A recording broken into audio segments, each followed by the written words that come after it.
नमस्कार दोस्तों, SP maker GK के यूट्यूब चैनल पर आपका स्वागत है। दोस्तों, आज हम रीजनिंग का प्रैक्टिस सेट 5 देखेंगे। इसमें रीजनिंग के 15 इम्पोर्टेंट प्रश्न हैं। यदि आप एसएससी के किसी भी एग्जाम की तैयारी कर रहे हैं तो ये प्रैक्टिस सेट आपके लिए काफ़ी ज़्यादा इंपॉर्टेंट है, क्योंकि इस प्रैक्टिस सेट में जिस प्रकार के प्रश्न दिए गए हैं उसी टाइप के प्रश्न आपकी एसएससी की सभी परीक्षाओं में पूछे जाएंगे। तो चलिए दोस्तों, स्टार्ट करते हैं प्रश्न नंबर 1 से। दोस्तों, हमारा पहला प्रश्न है, यदि STABILISA के लिए सांकेतिक भाषा UBCDKNUG हो तो क्रिकेट के लिए हमें बताना है क्रिकेट को किस प्रकार लिखा जाएगा। दोस्तों, आपका इंपॉर्टेंट प्रश्न है कोडिंग डिकोडिंग से संबंधित। तो अभी सबसे पहले इसमें हमें पता लगाना है कि इन्होंने यहाँ पर देखिए स्टेबलाइज को इन्होंने इस प्रकार लिखा। सबसे पहले हमें यही पता लगाना है। आप यहाँ पर देखिए एस आपका दोस्तों 19 पर आता है, यू आपका दोस्तों 21 पर आता है। यानी दोस्तों इन्होंने क्या करा है दोस्तों, दो लेटर इन्होंने आगे करके लिखा है। इसी प्रकार यहाँ पर देखिए एस के बाद क्या है, टी आपका 20 पर आता है, बी आपका 22 पर आता है। इसी प्रकार देखिए यहाँ पर ए के बाद इन्होंने क्या लिखा, सी। यानी दोस्तों इन्होंने दो लेटर बढ़ा के लिखे हैं। अब दोस्तों एक बार हमें क्या करना होता है, पैटर्न पता लगाना होता है। उसके बाद जो हमसे पूछा गया उसका उत्तर बड़े आसान तरीके से हम यहाँ पर बता सकते हैं। अब देखिए सी आपका दोस्तों कितने पर आता है, सी आपका 5 पर आता है। सी आपका 3 पर आता है। 3 में जब हम 2 को ऐड करेंगे कितना हो जाएगा, 5। 5 पे कौन सा लेटर आ जाएगा, 5 पे लेटर आपका यहाँ पर ई आ जाएगा। इसी प्रकार आप देखेंगे आर कितने पर, 18 पर आता है। 18 में दोस्तों जब हम 2 को जोड़ेंगे कितना हो जाएगा, 20। उस 20 पे दोस्तों कौन सा लेटर आता है, 20 पे हमारा यहाँ पर लेटर आता है टी। आगे बढ़ेंगे दोस्तों, आई आपका 9 पर है। 9 में 2 ऐड करेंगे कितना हो जाएगा, 11। 11 पे दोस्तों हमारा यहाँ पर लेटर आता है के। कौन सा लेटर दोस्तों हमारा आता है, के। आगे बढ़ेंगे दोस्तों, सी हमारा दोस्तों 3 पर होता है। 3 में 2 को ऐड करेंगे कितना हो जाएगा, 5। 5 पे 2 अगेन हमारा क्या आ जाएगा, ई आ जाएगा यहाँ पर। इसी प्रकार दोस्तों आगे बढ़ेंगे दोस्तों, यहाँ पर देखेंगे आप के आपका कितने 11 पर आता है। 11 में 2 ऐड करेंगे कितना हो जाएगा दोस्तों, 13। 13 पर दोस्तों आपका कौन सा लेटर आ जाएगा, 13 पर आपका यहाँ पर लेटर आ जाएगा एम। अब दोस्तों अभी आप इसको पूरा सॉल्व नहीं करेंगे, अब आप जाएंगे अपने ऑप्शन पे। ऑप्शन में देखेंगे कौन सा ऐसा ऑप्शन है जो ETKEM से स्टार्ट है। आप देखेंगे ETKEM से कौन सा ऑप्शन स्टार्ट है। यहाँ पर दोस्तों एक ही ऑप्शन है जो ETKEM से स्टार्ट है। तो यहाँ पर हमारा सही जवाब हो जाएगा दोस्तों ऑप्शन नंबर डी। अगर आप यहाँ पर देखेंगे पहले ऑप्शन में तो यहाँ पर क्या है, यहाँ पर एफ दे दिया गया, जो कि हमारा यहाँ पर सही जवाब नहीं होगा। इसमें दोस्तों ई के बाद डायरेक्ट एस दे दिया गया। इसमें आप देखेंगे तो इन्होंने के बाद ए दे दिया गया है। तो यहाँ पर हमारा सही जवाब हो जाएगा ऑप्शन नंबर डी। उम्मीद करता हूँ दोस्तों ऐसे प्रश्न आप गलती नहीं करेंगे। अगला प्रश्न दोस्तों देखेंगे प्रश्न नंबर 2। यदि कॉर्नर के लिए सांकेतिक भाषा GSBRIB हो तो CENTRL सेंट्रल के लिए हमें बताना है सेंट्रल को किस प्रकार लिखा जाएगा। तो सबसे पहले तो हमें यहाँ पर इसमें पता लगाना है CORNER कॉर्नर को दोस्तों इन्होंने किस प्रकार लिखा है। यहाँ पर आप देखिए इन्होंने लिखा है GSBRIB। कॉर्नर को दोस्तों इन्होंने इस प्रकार से लिखा है। अगर आप यहाँ पर देखेंगे दोस्तों, सी आपका कितने 3 पर आता है, सी आपका दोस्तों 3 पर आता है, जी आपका दोस्तों 4 पर आता है। इसमें दोस्तों हमने आप यहाँ पर देखेंगे जी आपका दोस्तों 7 पर आता है। कितने पर दोस्तों 7 पर आता है। इसमें दोस्तों हमने 4 को यहाँ पर ऐड कर दिया। इसी प्रकार वो आपका 15 पर आता है, एस आपका 19 पे आता है। इसमें भी दोस्तों 4 को इन्होंने ऐड किया है।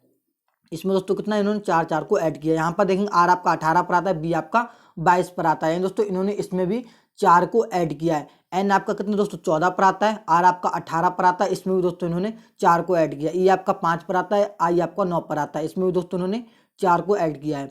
आर आपका 18 पर आता है, बी आपका 22 पर आता है। दोस्तों इन्होंने क्या करा, इसमें +4 का पैटर्न इन्होंने यहाँ पर अप्लाई किया है। अब देखेंगे हमसे क्या पूछा है। हमसे पूछा है दोस्तों इन्होंने सेंट्रल CENTRAL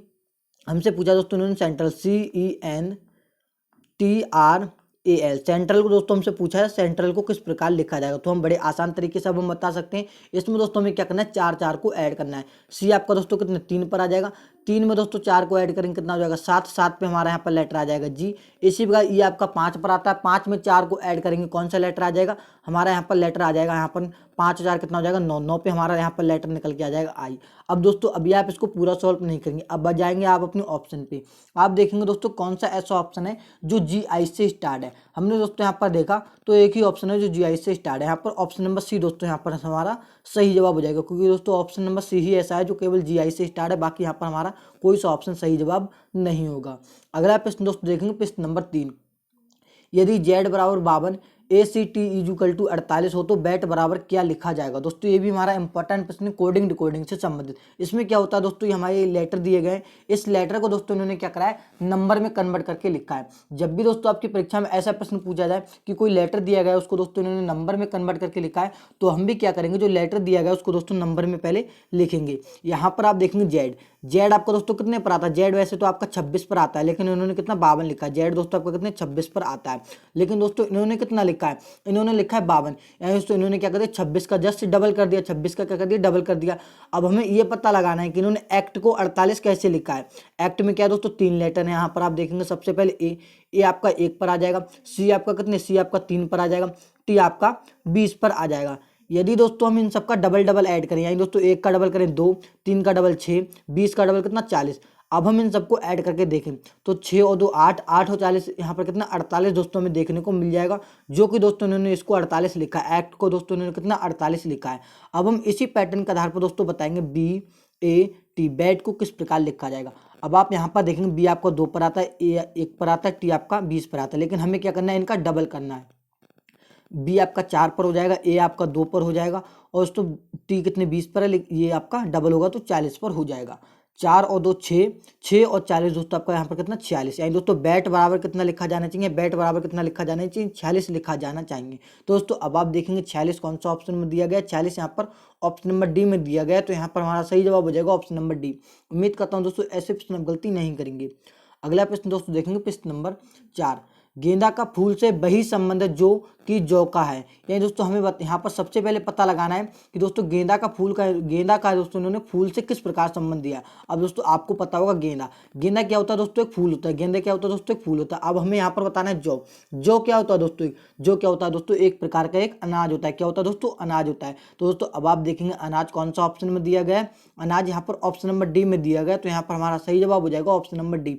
उम्मीद करता हूँ दोस्तों ऐसे प्रश्न गलती नहीं करेंगे। अगला प्रश्न दोस्तों देखेंगे प्रश्न नंबर 5, यदि वर्णमाला के बड़ों को उल्टे क्रम में लिखा जाए तो बाएं से 12वें अक्षर के दाएं 7वां अक्षर कौन सा होगा। दोस्तों आपका इंपॉर्टेंट प्रश्न है, अल्फा बैट पर आधारित है दोस्तों, वर्णमाला पर आधारित आपका इंपॉर्टेंट प्रश्न। प्रश्न हमसे कह रहा है यदि वर्णमाला के बड़ों को उल्टे क्रम में लिखा जाए, यानी उल्टे क्रम का मतलब आपकी दोस्तों ABCD A to Z ना होकर बल्कि क्या होगी दोस्तों, Z to A होगी, Z to A होगी। लेकिन दोस्तों इसमें आपको एक बात याद कर लेनी है, बायां दोस्तों आपका यही रहेगा, बायां दोस्तों आपका यहाँ रहेगा, और दोस्तों दायां आपकी दायां क्या होगा, ए साइड से आ जाएगा। विपरीत क्रम का मतलब दोस्तों बस इतना ही होता है कि ABCD A to Z ना होकर बल्कि क्या हो जाएगी, Z to A हो जाएगी। अब देखेंगे हमसे क्या पूछ रहा है, प्रश्न कर रहा है बाएं से 12वें अक्षर, यानी दोस्तों लेफ्ट साइड से 12 अक्षर के दाएं और 7वां अक्षर, राइट साइड से 7वां अक्षर। अब दोस्तों क्या यहाँ पर विपरीत है, लेफ्ट और राइट है, तो ये क्या हो जाएंगे, आपस में जुड़ जाएंगे। 12 और 7 कितना हो जाएगा दोस्तों 19। हमें क्या करना है, बाएं साइड से 19वां अक्षर बताने हैं दोस्तों, जेड की साइड से। जब भी जेड की साइड से आपसे अक्षर पूछा जाए तो आप क्या करेंगे दोस्तों, 27 में से इसको कम कर लेंगे। 27 में से यहाँ पर आप इसको कम करेंगे 19 को, तो आप यहाँ पर देखेंगे कितना बचा दोस्तों 8। कितना बचा 8। 8 पे कौन सा लेटर आता है, 8 पे लेटर आता है आपका एच। तो दोस्तों अब आप देखेंगे एच कौन सा ऑप्शन में दिया गया है, एच यहाँ पर ऑप्शन नंबर सी में दिया गया है, तो यहाँ पर हमारा सही जवाब हो जाएगा ऑप्शन नंबर सी। अगर दोस्तों आप चाहते तो आप क्या कर सकते, 27 में से न कम करके वैसे ही आप अपना यहाँ पर उत्तर निकाल सकते थे।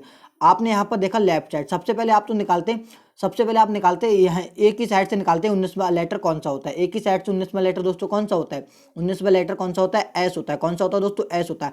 अब आप क्या करते हैं, जब आपसे विपरीत पूछा है दोस्तों, आपसे जेड की तरफ से पूछ रहा है, यानी दोस्तों बाएं साइड से पूछ रहा है, तो कहने का मतलब जेड की तरफ से ही पूछ रहा है, तो जेड की तरफ से पूछ रहा है तो आपको क्या करना है, इसका दोस्तों उल्टी साइड से पूछ रहा है तो इसका भी हमें उल्टा लेटर निकाल देना है। तो एस का विपरीत क्या होता है, एच होता है। तो आपका इस प्रकार से भी उत्तर एच ही निकल के आता है। वैसे आप क्या कर सकते हैं, जो आपने निकाला वो आप 27 में से यहाँ पर कम कर दें तो आपका यहाँ पर उत्तर निकल के आ जाएगा। उम्मीद करता हूँ दोस्तों ऐसे प्रश्न हम गलती नहीं करेंगे। नेक्स्ट प्रश्न दोस्तों देखेंगे प्रश्न नंबर 6, यदि किसी माह की 23 तारीख को रविवार है तो 2 सप्ताह और 4 दिन पहले कौन सा दिन पड़ेगा। दोस्तों आपका इंपॉर्टेंट प्रश्न है, कैलेंडर से संबंधित प्रश्न। क्या कह रहा है, प्रश्न ने दोस्तों हमें 23 तारीख का दिन हमें दिया है। 23 तारीख को दोस्तों प्रश्न कह रहा है कि 23 तारीख को रविवार है, ठीक है। 23 तारीख को क्या है दोस्तों, रविवार है। अब आप यहाँ पर देखेंगे प्रश्न कह रहा है 2 सप्ताह 4 दिन, 2 सप्ताह 4 दिन, यानी दोस्तों कहने का मतलब जो सप्ताह दिन होते हैं वो आपके चेंज नहीं होते हैं, यानी दोस्तों सप्ताह दिन आपके चेंज नहीं होते हैं।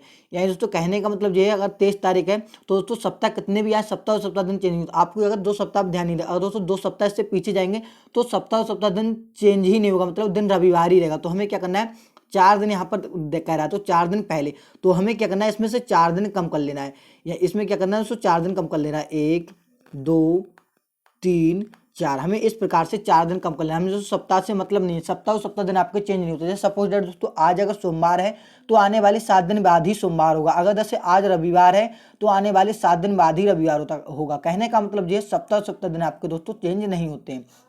आप दोस्तों यहाँ पर देखेंगे सबसे पहले रविवार, रविवार से पहले क्या आ जाएगा, रविवार से पहले शनिवार आ जाएगा। हमें क्या करना है, पहले का बताना है। प्रश्न कह रहा है पहले कौन सा दिन होगा, तो रविवार से पहले क्या आ जाएगा, शनिवार आ जाएगा। शनिवार से पहले शुक्रवार आ जाएगा। शुक्रवार से पहले क्या आ जाएगा, बृहस्पतिवार आ जाएगा। बृहस्पतिवार से पहले क्या आ जाएगा दोस्तों, बुधवार आ जाएगा। क्या आ जाएगा दोस्तों, बुधवार। यानी दोस्तों इसका सही जवाब क्या हो जाएगा, इसका सही जवाब दोस्तों क्या हो जाएगा, बुधवार।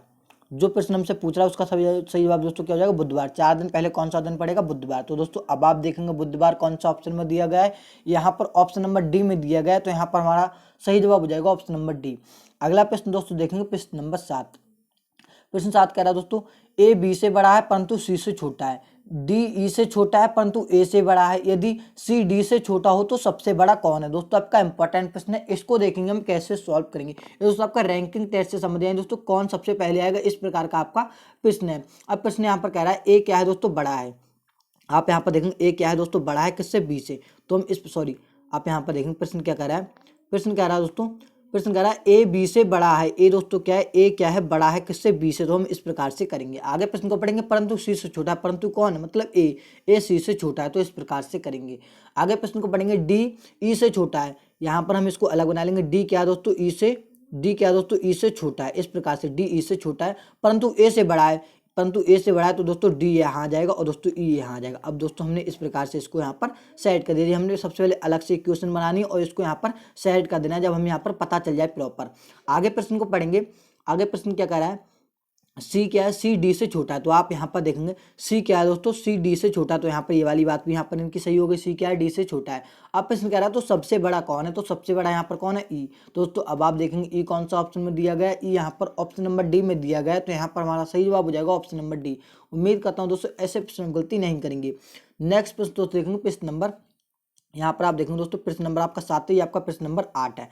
प्रश्न नंबर 8 देखेंगे, एक कतार में 17 लड़कियां हैं, प्रारंभ से बीच वाली 9 भी हैं, अंत से बीच वाली कौन से स्थान पर आएंगी। दोस्तों आपका इंपॉर्टेंट प्रश्न है, रैंकिंग टेस्ट से संबंधित। जब भी आपकी परीक्षा में ऐसे प्रश्न पूछे हैं तो आपको एक फार्मूला याद कर लेना, total is equal to left plus right minus 1। इसी फार्मूला में दोस्तों आपसे अगर ऊपर और नीचे की स्थिति दी हुई तब भी आप यही वाला फार्मूला लाएंगे, कोई सी भी आपको स्थिति दी गई हो तब भी आप यही वाला यहाँ पर फार्मूला लाएंगे। प्रश्न क्या रहा है, कतार में कितनी, टोटल 17 लड़कियां हैं।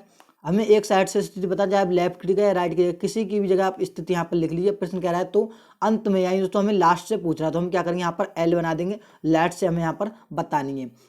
यहाँ पर हम क्या करेंगे, जब हम 17 में से इसको यहाँ पर 9 को कम करेंगे और उसको एक यहाँ पर ऐड कर देंगे, तो हमें यहाँ पर पता चल जाएगा कि दोस्तों प्रश्न हमसे क्या करा है, अंत से बीच वाली कौन से स्थान पर। तो हमें यहाँ पर पता चल जाएगा। जब आप यहाँ पर देखेंगे 17 में से 9 को कम करेंगे तो दोस्तों आपका कितना बचेगा, 8 बचेगा। 8 में एक को ऐड करेंगे कितना बचेगा दोस्तों, 9। कितना बचेगा दोस्तों, 9। तो अब आप देखेंगे 9 कौन सा ऑप्शन में दिया गया है, 9 यहाँ पर ऑप्शन नंबर सी में दिया गया है। तो यहाँ पर हमारा सही जवाब हो जाएगा ऑप्शन नंबर सी। उम्मीद करता हूँ दोस्तों ऐसे प्रश्न हम गलती नहीं करेंगे। अगला प्रश्न दोस्तों देखेंगे प्रश्न नंबर 9। ये दोस्तों हमारा कौन सा प्रश्न नंबर 9 है। 49 छात्रों की एक पंक्ति में रमेश का रैंक शुरू से 18वां है, तो अंत से उसका रैंक क्या होगा। दोस्तों आपका इंपॉर्टेंट प्रश्न है, रैंकिंग टेस्ट से संबंधित। इसमें दोस्तों मैंने अभी आपको क्या बताया था, फार्मूला याद कर लेना, total is equal to left plus right minus 1। लेकिन जी क्या कर रहा है दोस्तों, रमेश का शुरू से स्थान, तो हमें क्या करना है, आप शुरुआत और लास्ट का भी इसमें फार्मूला लगा सकते हैं, लेकिन आप फार्मूला आप एक ही याद रखें तो ज़्यादा बढ़िया रहेगा। आप याद रखें लेफ्ट प्लस राइट माइनस 1। इसी फार्मूले आपसे जो पूछा गया है आप यहाँ पर लगा सकते हैं। 49 टोटल लोग हैं और हमें एक साइड से स्थिति पता है, आप किसी की जगह लगा सकते हो, कोई आपको यहाँ पर फर्क नहीं पड़ने वाला है। आप यहाँ पर आर लिखेंगे और माइनस यहाँ पर आप 1 लगाएंगे। जब आप दोस्तों 18 को इधर लेके जाएंगे तो 18 माइनस में हो जाएगा, 1 को उधर लेके जाएंगे प्लस में हो जाएगा, बराबर में आपका यहाँ पर आर आ जाएगा, जो आपसे पूछा है, अंत से उसकी रैंक पूछी है हमसे।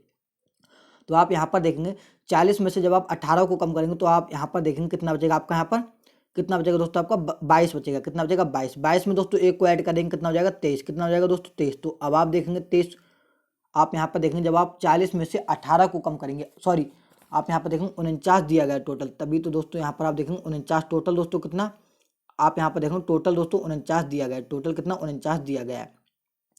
तो आप यहाँ पर क्या करेंगे दोस्तों, सबसे पहले आप यहाँ पर क्या करेंगे, 49 में से दोस्तों आप क्या करेंगे, 49 में से 18 को कम करेंगे, तो आपका यहाँ पर आप देखेंगे कितना बचेगा, 49 में से 18 को कम करेंगे कितना, 31 बचेगा। कितना बचेगा दोस्तों, 31। 31 में 1 को ऐड कर देना तो कितना हो जाएगा दोस्तों, टोटल 32। तो दोस्तों अब आप देखेंगे 32 कौन सा ऑप्शन में दिया गया है, 32 यहाँ पर ऑप्शन नंबर डी में दिया गया है। तो यहाँ पर हमारा सही जवाब हो जाएगा ऑप्शन नंबर डी। उम्मीद करता हूँ दोस्तों ऐसे प्रश्न गलती नहीं करेंगे। अगला प्रश्न दोस्तों देखेंगे प्रश्न नंबर 10। 5 लड़के एक पंक्ति में बैठे हुए हैं, ए लड़का डी के बाईं तरफ है, बी की दाईं तरफ है, ई लड़का बी बाईं तरफ है परंतु सी के दाईं तरफ है, सिरों पर कौन बैठा है। दोस्तों आपका इंपॉर्टेंट प्रश्न है सिटिंग अरेंजमेंट से संबंधित। तो देखेंगे दोस्तों इसको हम कैसे सॉल्व करेंगे। सबसे पहले दोस्तों प्रश्न करा है 5 लड़के एक पंक्ति में बैठे हुए, तो हमें क्या करना है, इस प्रकार से एक पंक्ति बना लेना है। इसमें दोस्तों 5 लड़के बैठे हुए हैं। अब हमें क्या करना है, यहाँ पर बारीकी से पढ़ना है। प्रश्न करा है ए लड़का दोस्तों जो है ए लड़का दोस्तों बैठा है डी के बाईं तरफ। किसके दोस्तों, डी के बाईं तरफ। तो हम डी को बनाएंगे तो डी के बाईं तरफ यहाँ पर से, क्योंकि दोस्तों सबके फेस इस तरफ में, तो बायां जे होगा और दोस्तों दायां जे होगा। तो इस प्रकार से आपको यहाँ पर याद कर लेना है।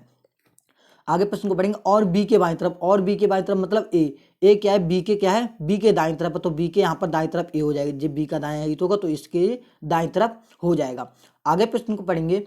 प्रश्न कह रहा है ई लड़का जो है वो बी के बाईं तरफ है। ई लड़का दोस्तों क्या है, ई बी के बाईं तरफ है, तो ई क्या दोस्तों, बी के बाईं तरफ, तो बी का बायां हित होगा तो इसके जो बाईं तरफ हो जाएगा। आगे प्रश्न को पढ़ेंगे परंतु सी के दाईं तरफ। तो हम यहाँ पर अगर सी को बना लें तो सी के जो परंतु क्या हो जाएगा, जो दाईं तरफ हो जाएगा, ई क्या हो जाएगा, दाईं तरफ हो जाएगा। तो ये वाली बात भी हमारे यहाँ पर से फॉलो होगी। अब जो प्रश्न में हमसे पूछा गया है उसका उत्तर हम बड़े आसान तरीके से दे सकते हैं। प्रश्न हमसे कह रहा है तो सिरों पर कौन बैठे हुए हैं। सिरों पर कौन बैठे हुए मतलब सिरों पर एक तो सी हो गया और एक तो डी हो गया। तो अब आप देखेंगे सी और डी कौन सा ऑप्शन में दिया गया है। आप देखेंगे सी और डी कौन सा ऑप्शन में दिया गया है। यहाँ पर ऑप्शन नंबर ए में दिया गया है, तो यहाँ पर हमारा सही जवाब हो जाएगा ऑप्शन नंबर ए। उम्मीद करता हूँ दोस्तों ऐसे प्रश्न हम गलती नहीं करेंगे। अगला प्रश्न दोस्तों देखेंगे प्रश्न नंबर 11। एक चिड़ियाघर में कुछ शेर व कुछ तोते हैं, यदि उनके पैर गिनते हैं तो 200 होते हैं तथा सिर 60 होते हैं, तो बताओ कितने तोते हैं। दोस्तों जब भी आपकी परीक्षा में ऐसा प्रश्न पूछा जाए तो आपको देखना है दोस्तों, आपको देखना है 4 पैर वाले जानवर। सबसे पहले आपको संख्या निकालनी है 4 पैर वाले जानवर।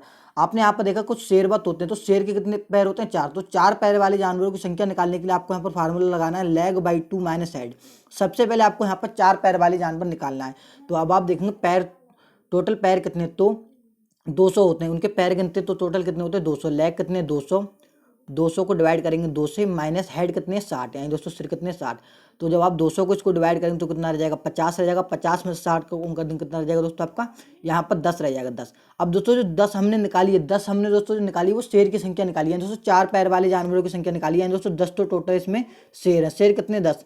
आप देखेंगे आपसे क्या पूछा गया यहाँ पर, तो शेर कितने, 10। आपसे पूछा गया तोते, तो अब आप यहाँ पर देखेंगे सिर कितने दोस्तों, 60। सिर कितने दोस्तों, सिर आप देखेंगे सिर कितने दोस्तों, 60। तो दोस्तों आप एक कॉमन सेंस वाली बात है, सिर तो दोस्तों सबका एक ही होता है, तो सिर टोटल कितने, शेर 10 निकल गए, शेर 10 निकल गए और सिर कितने है, 60। तो जाहिर सी बात है कितने, 50 के हो जाएंगे, तोते हो जाएंगे। 50 के हो जाएंगे दोस्तों, तोते हो जाएंगे। तभी तो दोस्तों टोटल 60 सिर होंगे, 50 और 10 को ऐड करेंगे तभी तो टोटल 60 सिर होंगे। सिर तो सबका एक ही एक होता है, तो इसका सही जवाब हो जाएगा 50। तो दोस्तों अब आप देखेंगे 50 कौन सा ऑप्शन में दिया गया है, यहाँ पर ऑप्शन नंबर ए में दिया गया है, तो यहाँ पर हमारा सही जवाब हो जाएगा ऑप्शन नंबर ए। अगला प्रश्न दोस्तों देखेंगे प्रश्न नंबर 12। पी क्यू का भाई है, आर एस की माँ है, एस आर का पिता है, टी एस की माँ है, तो बताइए पी का टी से क्या संबंध है। दोस्तों आपका इंपॉर्टेंट प्रश्न है ब्लड रिलेशन संबंधित, यानी दोस्तों रक्त संबंधित आपका इंपॉर्टेंट प्रश्न है। तो देखेंगे इसको हम कैसे सॉल्व करेंगे। ये दोस्तों प्रश्न आपके काफ़ी ज़्यादा आसान होते हैं, आपको दोस्तों बारीकी से सिर्फ और सिर्फ पढ़ना होता है और रिश्तों को समझना होता है। प्रश्न क्या कर रहा है, पी क्यू का भाई है। अब आप यहाँ पर देखेंगे पी दोस्तों क्या है, पी क्यू का भाई है। पी क्या है दोस्तों, भाई है। क्यू का तो हम यहाँ पर जब भाई है तो इस पर प्लस लगा देंगे, जो यानी मेल होते हैं उस पर हम प्लस लगा देते हैं, जो फीमेल होते हैं उस पर हम यहाँ पर माइनस लगा देते हैं। आगे प्रश्न को पढ़ेंगे, आर क्या है, क्यू की माँ है। आर क्या है दोस्तों, क्यू की माँ है। आर क्या है दोस्तों, माँ है, तो हम यहाँ पर माइनस लगा देंगे। आगे प्रश्न को पढ़ेंगे, एस आर का पिता है। एस क्या है दोस्तों, पिता है। एस क्या है दोस्तों, पिता है, तो हम यहाँ पर प्लस लगा देंगे, एस आर का पिता है। आगे प्रश्न में टी एस की माँ है, यानी दोस्तों एक पीढ़ी और ऊपर हो जाएगी। यहाँ पर टी क्या है, एस की माँ है। अब प्रश्न हमसे कह रहा है तो पी का टी से क्या संबंध है। दोस्तों टी है, टी क्या कहेगा, पी से। तो अब आप देखेंगे एक दो पीढ़ी करीब नीचे हो गया, तो आप देखेंगे तो आपका 2 पीढ़ी नीचे होगा, तो आप जाएंगे अपने ऑप्शन पे। पोती तो हो नहीं सकता, क्योंकि दोस्तों पोती तो एक पीढ़ी मतलब 2 पीढ़ी नीचे आ जाएंगे। तो आप यहाँ पर कितनी, यहाँ पर 1 2 ये 3 पीढ़ी नीचे होगी ना, तो पोती तो 2 पीढ़ी नीचे आ जाए, तो पोता भी नहीं होता, दादी भी नहीं होता। तो यहाँ पर सही जवाब हो जाएगा पड़पौत्र। क्या हो जाएगा, सही जवाब हो जाएगा पड़पौत्र। आप ऐसे प्रश्न अपना थोड़ा सा आप इसमें दिमाग लगाइए, तो आपका यहाँ पर सही जवाब निकल के आ जाएगा। वरना आप क्या करते हैं, यहाँ पर आप टी से संबंध निकालने को बैठते तो आपको यहाँ पर काफी समय लगता है। आपने देखा 2-3 पीढ़ी नीचे होगा, तो पड़पौत्र यहाँ पर आपका सही जवाब हो जाएगा। अगला प्रश्न दोस्तों देखेंगे प्रश्न नंबर 13। यदि गुणा का अभिप्राय प्लस, भाग का अभिप्राय माइनस से है, माइनस का गुणा से और प्लस का भाग से हो, तो निम्न समीकरण का मान बताइए। हमें क्या करना है, इस समीकरण का मान सॉल्व करना है बाई क्वेश्चन, यानी दोस्तों जैसा जैसा क्वेश्चन में कहा गया उसके अकॉर्डिंग हमें इसको सॉल्व करना है। आप यहाँ पर देखेंगे सबसे पहले दोस्तों, आप यहाँ पर देखेंगे 54 दिया गया है। 54 के बाद दिया गया है भाग। अब आप देखेंगे भाग वाली लाइन कहाँ पर है, भाग को दोस्तों इन्होंने क्या कहा है, अब आप देखेंगे भाग को इन्होंने क्या कहा है, यहाँ पर देखेंगे भाग का माइनस से, भाग का माइनस तो हम यहाँ पर माइनस लिख देंगे, 16 लिख देंगे। अब हम देखेंगे माइनस, माइनस का इन्होंने क्या कहा गया है, माइनस का गुणा से, माइनस का क्या है गुणा से, तो हम यहाँ पर गुणा लगा देंगे, 3 लिख देंगे। आगे बढ़ेंगे, आगे बढ़ेंगे गुणा, गुणा आप देखेंगे गुणा का अभिप्राय किससे, गुणा का अभिप्राय किससे, प्लस से, गुणा का अभिप्राय प्लस से है। आगे बढ़ेंगे और दोस्तों अब देखेंगे प्लस का अभिप्राय, प्लस का अभिप्राय आप यहाँ पर देखेंगे प्लस का, सॉरी अब आप यहाँ पर देखेंगे, यहाँ पर देखेंगे प्लस का किससे, भाग से, प्लस का किससे, भाग से। तो अब आप देखेंगे यहाँ 3 के बाद कितना 6, तो यहाँ पर भाग लगा देंगे, यहाँ पर कितना 2 आ जाएगा। तो अभी अब हमें ये समीकरण सॉल्व कर देंगे बाय द बॉडमास नियम, यानी दोस्तों बॉडमास नियम के अकॉर्डिंग। आप यहाँ पर देखेंगे जब सबसे पहले आप इसको भाग देंगे तो 2 3 कितना हो जाएगा 6, यहाँ पर 3 आ जाएगा सबसे। अब आप क्या करेंगे गुणा लगाएंगे, इसकी गुणा लगाएंगे, 16 3 कितना हो जाएगा 48 हो जाएगा। यानी तो यहाँ पर 54 है माइनस यहाँ पर 48 है, और दोस्तों यहाँ पर कितना, यहाँ पर क्या है, जब आपने यहाँ पर क्या है प्लस 2, क्या है यहाँ पर प्लस, तो आप यहाँ पर प्लस लिखेंगे। सबसे पहले आप इसको ऐड करेंगे 54 में, क्योंकि दोस्तों 54 भी प्लस का है, 3 भी प्लस का, तो प्लस प्लस वाले को सबसे पहले ऐड कर लेंगे। यहाँ पर कितना 57 हो जाएगा, 57 में से हमें क्या करना है 48 को कम करना है। जब हम 57 में से 48 को कम करेंगे तो दोस्तों कितना बचेगा 9, कितना बचेगा दोस्तों 9। यानी दोस्तों इस समीकरण को सॉल्व करने पर कितना आ रहा है 9। तो दोस्तों अब आप देखेंगे 9 कौन सा ऑप्शन में दिया गया है, 9 यहाँ पर ऑप्शन नंबर ए में दिया गया है। तो यहाँ पर हमारा सही जवाब हो जाएगा ऑप्शन नंबर ए। उम्मीद करता हूँ दोस्तों ऐसे प्रश्न हम गलती नहीं करेंगे। अगला प्रश्न दोस्तों देखेंगे प्रश्न नंबर 14, 3 शिखर पर है तो तल में अंक होगा। यानी दोस्तों हमें बताना है 3 के विपरीत। जब भी आपसे विपरीत पूछा जाए तो आपको देखना है जो पासा दिए गए उसमें कॉमन क्या क्या संख्या है। हमने यहाँ पर देखा दोस्तों 4 इसमें भी दिया गया है, 4 इसमें भी दिया गया है। जब भी दोस्तों एक संख्या कॉमन मिल जाए उसके बाद दोस्तों आपको क्या करना है, जो पासा दिए गए इसको दोस्तों आपको क्लॉकवाइज घुमा लेना है। इसको दोस्तों हम क्लॉकवाइज घुमाएंगे, सबसे पहले 4 आ जाएगा, उसका दोस्तों 2 आ जाएगा, उसका दोस्तों 1 आ जाएगा। जब हम दोस्तों इसको घुमाएंगे सबसे पहले आपका 4 आ जाएगा, उसका दोस्तों आपका 3 आ जाएगा, उसका दोस्तों आपका 5 आ जाएगा।